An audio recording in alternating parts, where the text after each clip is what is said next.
Israeli archaeologists have made an incredible ancient discovery hidden in the hills of the Galilee.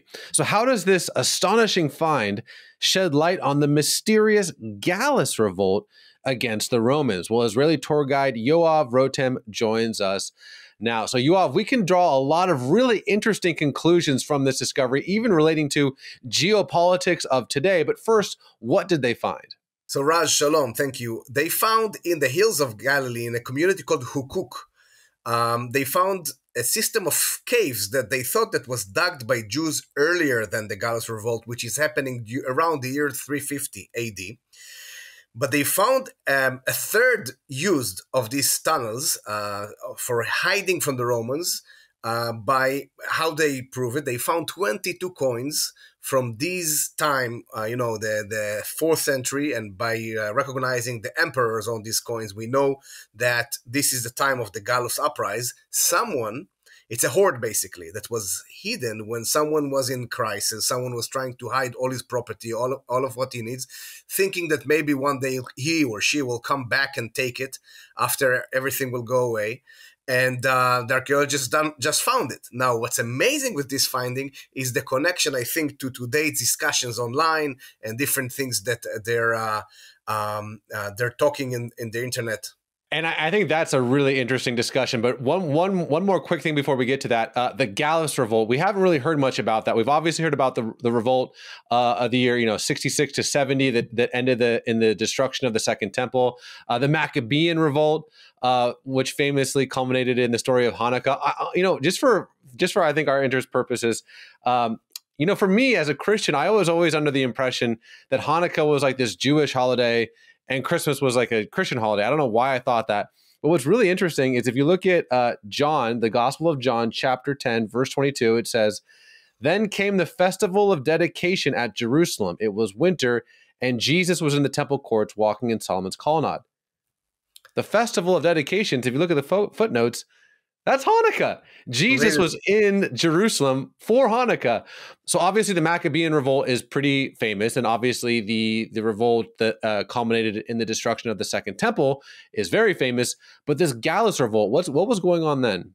Let me take you through all of them quickly. So the first revolt is exactly what you mean, the Maccabean revolt. The second one will be the what we call the Great Revolt of 66 to 70, ending in Masada in 73 AD. All of these revolts, the ones that I'm going to tell you in a second, are actually all about freedom. Jewish freedom in their own land, to be free under God. Nothing in between. It was always against, at the beginning, against the Greeks of Syria, which are the Seleucids. Later on, all of them against the Romans. The third revolt will be, in the land, will be the Bar Kokhba revolt. I think we've discussed it before.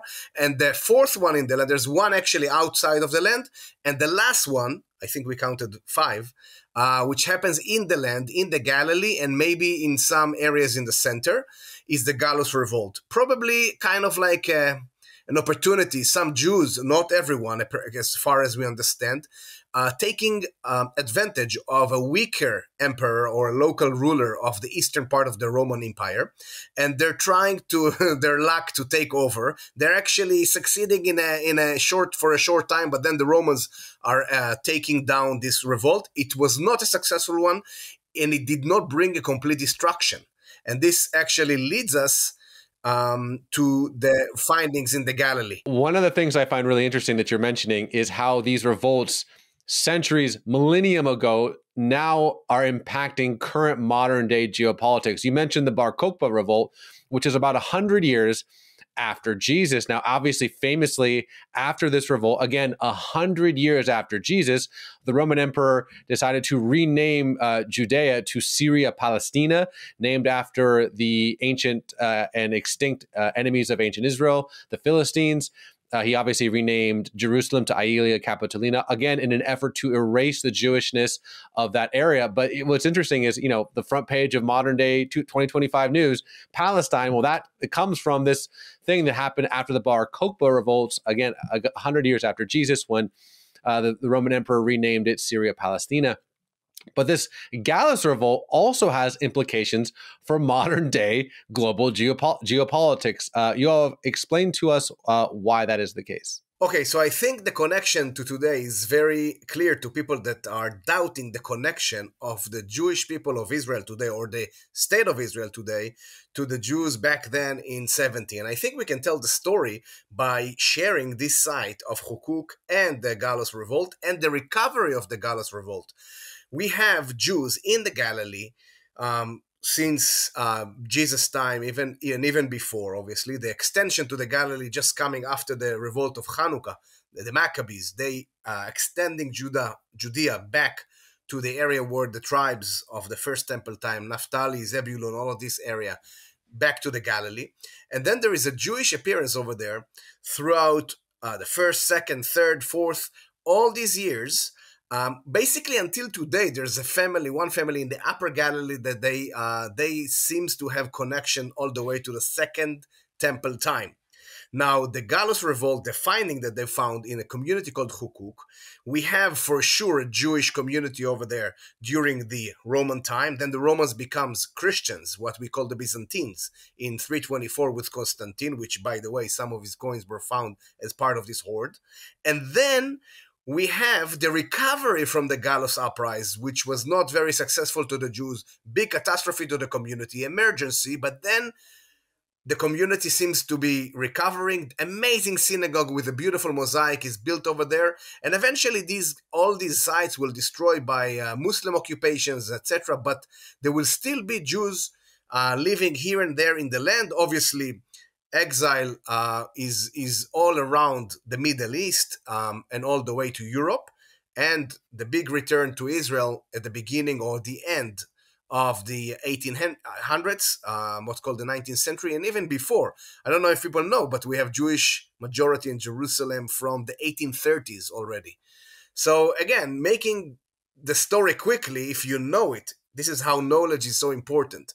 And also these sites that they find keep on bringing from the ground Jewish history, that is connected to our heritage, connected, if you find the dots, connected to the timeline that goes all the way back to the Old Testament, New Testament, and after it.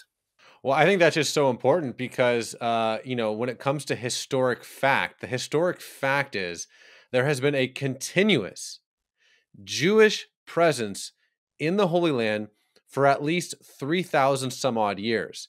There's this myth that, the Jewish people were kicked out in the year 70 and they just magically popped up again in 1948. Now, obviously, when it comes to sovereignty over the land, when it comes to majorities, that's another discussion. But, this find from the Gallus Revolt, that was a few hundred years after the year 70.